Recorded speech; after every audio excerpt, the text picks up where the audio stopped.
Bienvenidos, apreciado maestrante, profesores y público en particular. Mi nombre es Lenis Torreyes, cursante de la maestría Administración de Negocio en la materia de Gestión Financiera en la Universidad Nacional Abierta.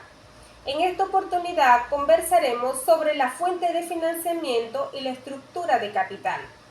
Iniciemos definiendo qué son las fuentes de financiamiento.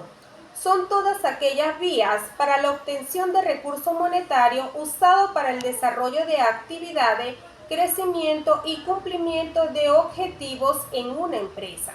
Existen dos tipos de financiamiento para la mayoría de los negocios. Estas son las fuentes internas y las fuentes externas. Las fuentes internas se refieren a los flujos del efectivo que se generan dentro de la organización, tales como los capitales de los dueños. Es aquel aportado por los accionistas fundadores o por los que pueden intervenir en el manejo de la compañía. Tenemos las ventas de acciones. En este escenario, la empresa vende parte de sus propiedades a cambio de efectivo.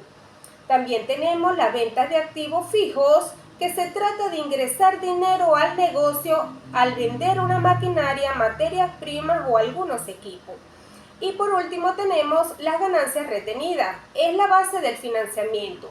La fuente de recursos más importante con que cuenta una compañía son aquellas que generan montos importantes en las ventas y conforme a sus acciones de capital, las utilidades que le dan la fortaleza a la organización y una estabilidad financiera. En cuanto a las fuentes externas, son aquellas que provienen de medios privados o del mercado financiero, tales como préstamos bancarios, créditos comerciales. Estas están clasificadas a su vez en corto plazo y largo plazo.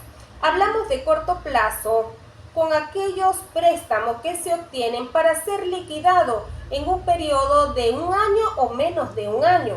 ¿Cuáles son estas fuentes de financiamiento? Los créditos comerciales, los créditos bancarios. El crédito bancario es el tipo de financiamiento a corto plazo que las empresas obtienen por medio de los bancos, con los cuales establecen relaciones. Su importancia radica en que hoy en día es una de las maneras más utilizadas por estas para obtener un financiamiento. Sin embargo, aunque la empresa acuda con frecuencia al banco comercial en busca de recursos a corto plazo, esta debe analizar cuidadosamente la elección de cuál va a ser el préstamo en particular. ¿Cuál es la ventaja? La flexibilidad que el banco muestra en sus condiciones de negociar un préstamo que se ajuste a las necesidades de cada empresa. ¿Cuál es la desventaja? Que un banco muy estricto en sus condiciones puede limitar seriamente la facilidad de operación y actuar en contra de la utilidad de la empresa en caso de incumplimiento de los pagos. ¿Cómo utilizan este crédito bancario? La empresa debe presentarse ante la entidad bancaria con un proyecto. Este debe contener la cantidad que se requiere, el plan de pago definido, pruebas de solvencia de la empresa, un plan bien trazado de cómo la empresa se va a desenvolver en el futuro y con ello cómo va a permitir pagar el préstamo y una lista de garantía que la empresa está dispuesta a ofrecer al banco. Entre otros de estos tipos de financiamiento tenemos el pagaré, las líneas de crédito, el financiamiento por las cuentas por cobrar y el financiamiento de los inventarios. En cuanto a los financiamientos a largo plazo, son aquellas opciones para obtener dinero en las que el tiempo para devolverlo es mayor de un año. ¿Cuáles son estas fuentes de financiamiento? Préstamos a largo plazo, créditos, acciones, títulos de deuda o bonos, arrendamiento financiero, hipoteca y obligaciones. Los préstamos a largo plazo es otorgado generalmente por bancos o instituciones financieras con una opción de pago diferida a más de un año. Los créditos, cuando se habla de un crédito comercial, se refiere a un aplazamiento del pago de bienes o servicios que una empresa concede a sus clientes. Tenemos los títulos de deuda o bonos, que es un préstamo que un inversor le hace a una empresa. Estos también son conocidos por las condiciones que éste le coloca en un documento del que define al emisor la fecha de vencimiento, la tasa de interés y amortización. Tenemos el arrendamiento financiero y la hipoteca. Ahora bien, en Venezuela existen varias empresas que han surgido de la situación económica, financiera y política que viven los países en vías de desarrollo. En Venezuela se han proliferado los emprendimientos. Son organizaciones donde el emprendedor desarrolla una actividad económica en la que materializa una idea y satisface las necesidades y el deseo de unos determinados clientes. Estas empresas comienzan su funcionamiento sin capitales, es por ello que necesitan siempre de un préstamo para continuar. En Venezuela existen entidades bancarias capaces de otorgar estos préstamos. El Banco de Venezuela es uno de ellos, con Emprender, BDB y Emprender Juntos, el Banco Provincial, el Banco Nacional de Crédito, Banplus y el Banco Exterior. La Banca Nacional decide darle fuerza a estos créditos para emprendedores desde comienzo de este año, otorgándole préstamos que se pagan a una tasa indexada del dólar, de acuerdo a la normativa del Banco Central de Venezuela. Esto quiere decir que sus montos en dólares permanecen fijos, mientras que el monto final a pagar en bolívares varía en función de la devaluación de la moneda nacional. Estos préstamos van entre 100 y 17.000 dólares y necesitan como requisito la caracterización del emprendedor, el certificado de registro nacional de emprendimiento, entre otros.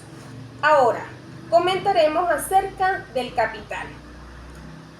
Iniciaremos diciendo que el capital es la medida de todo el efectivo que ha sido depositado en una empresa, sin importar la fuente de financiación, el nombre contable o el propósito del negocio. La estructura de capital es la combinación de cómo una empresa financiará sus obligaciones a largo plazo mediante la combinación de recursos propios, con endeudamiento de tal manera que pueda desarrollar sus metas de trabajo. Los tipos de capital con que se valen las entidades es 1, aportado por los dueños y 2, por endeudamientos con terceros.